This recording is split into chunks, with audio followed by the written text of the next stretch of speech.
Hi everyone! This is a quick video for those of you who asked how to use my PNG files that I've been sharing in my Facebook group. You can find a link for the group in the description under this video if you'd like to join us.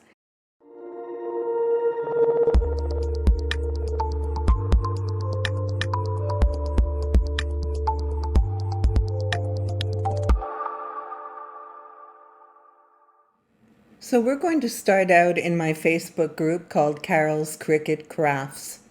If you see a PNG file that I've posted, you can use that post. You can click this preview icon to see what that PNG file looks like. Or you can use the download arrow to download it right away onto your device or computer. But I've been adding PNG files to the group files every day, so you might want to go to the group files and see all the ones that I've added. I wanted to mention that I'm using my system fonts to create these. I am not using Cricut Access fonts. So let's go ahead and see these. You can click on the three dots and preview the image before you download it. If you like it, you can click the three dots again and click download. I'm going to take Good Morning Sunshine and download it.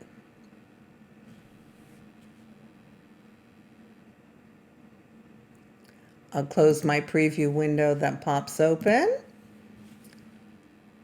And let's shrink this down. I'm on a Mac and my download will appear up on the top right. So I'm just going to drag and drop it over to my desktop. Okay, let's close that. We don't need it anymore. I'll go to Design Space, start a new canvas, a new project, and I'm going to upload an image, browse, and find the PNG that you just downloaded. I'll open it. As you can see right away, it's a PNG file, so the background is always transparent. But I always choose complex to get the best quality image and click continue. I have nothing to do to clean up in the screen, so I'll click continue again. This file already has the name Good Morning Sunshine, but if you'd like to change it, you can do so now. I'm going to save as a cut file and save. I'll select that image and insert images. So as you can see, it's a text file, a text PNG.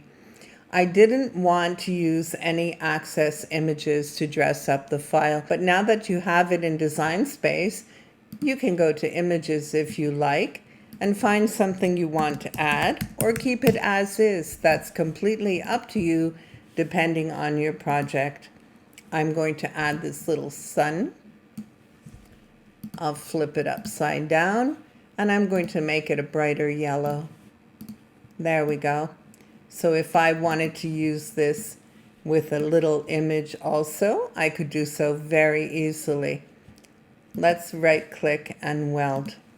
I've done this because I wanted to show you that if you happen on a PNG that already has an image attached to it and you don't like that image, you can easily go to Contour and just remove that image.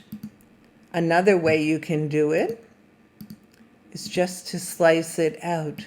So I go to Shapes, grab a circle.